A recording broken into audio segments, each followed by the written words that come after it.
પ્રાયોજક છે cancer healer centre a new beginning.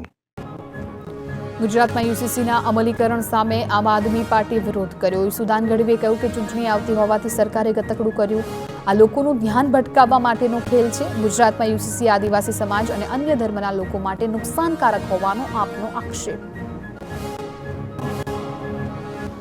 સમાન નાગરિક ધારો લાગુ કરવા મુદ્દે મુસ્લિમ આગેવાનોનો વિરોધ। યુસીસીની કમિટીમાં મુસ્લિમ સભ્ય ન હોવા સામે ઉઠાવ્યા છે સવાલ। સરકારે બનાવેલી કમિટીમાં મુસ્લિમ સમુદાયને પ્રતિનિધિત્વ આપવા માંગ કરવામાં આવી છે।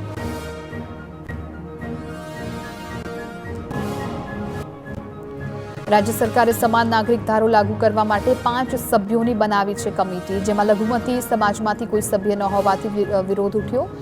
જમિયત ઉલેમા હિન્દના નિસાર અંસારીએ નિર્ણયને માત્ર પોલિટિકલ સ્ટન્ટ ગણાવ્યો। મુસ્લિમોને શરિયત પ્રમાણે વર્તવાની વિવાદાસ્પદ સલાહ આપી।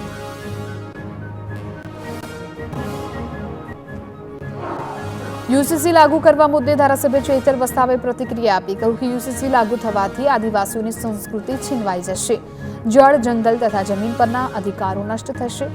મુખ્યપ્રધાને બનાવેલી યુસીસી કમિટીમાં એક પણ આદિવાસી સમાજના પ્રતિનિધિને સ્થાન ન મળ્યું હોવાનો મુદ્દો ઉઠાવ્યો। સુરતની સ્ટોન ક્વોરીની ખાણમાં નહાવા ગયેલો યુવક ડૂબ્યો। નહાવા માટે 40 ફૂટની ઊંચાઈથી છલાંગ લગાવી, જોકે યુવક બહાર ન આવતા ફાયર વિભાગને જાણ કરાઈ। ફાયર વિભાગની ટીમે યુવકને શોધવાની તજવીજ હાથ ધરી। કલાકો વીતવા છતાં હજુ સુધી યુવકની નથી મળી કોઈ પણ ભાળ। દાહોદના સંજેલીમાં પીડિત મહિલા માટે પોલીસ દેવદૂત બની છે। મહિલા આત્મનિર્ભર બની સન્માન સાથે જીવી શકે તે માટે પોલીસે શાકભાજી અને ફ્રૂટની દુકાન શરૂ કરી આપી। ફતેપુરા બસ સ્ટેન્ડ નજીક આત્મગૌરવ નામની દુકાન હવે પીડિત મહિલા ચલાવશે। દાહોદ એસપી અને ડીવાયએસપીની હસ્તે દુકાનનું ઉદ્ઘાટન કરવામાં આવ્યું।